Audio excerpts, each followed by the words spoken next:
In today's video, I am going to teach you how to make Miro boards.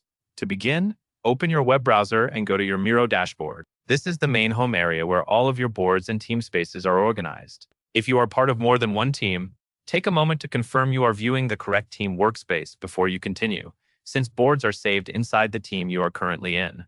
Once you are on the dashboard, look for the Boards area. This is where you can view and access the boards that belong to your team.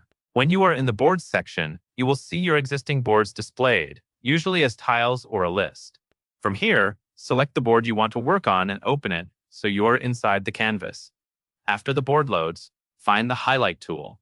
This tool is used to draw attention to content on the board, which is helpful for marking key ideas, emphasizing important sections, or guiding someone's focus during a presentation or collaboration session. Click on Highlight to activate it. When Highlight is turned on, you can use it to mark areas on the canvas more clearly. As a general tip, highlights work best when you use them sparingly and keep them consistent, so the most important information stands out without making the board feel cluttered.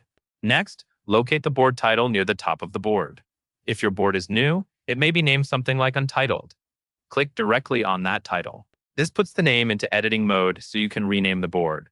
Giving your board a clear, specific name will make it much easier to find later, especially if your team has many boards. A good naming habit is to include the topic and, if it helps, a short descriptor like the project phase or the purpose of the board. Once you have clicked the title, type the new name you want to use.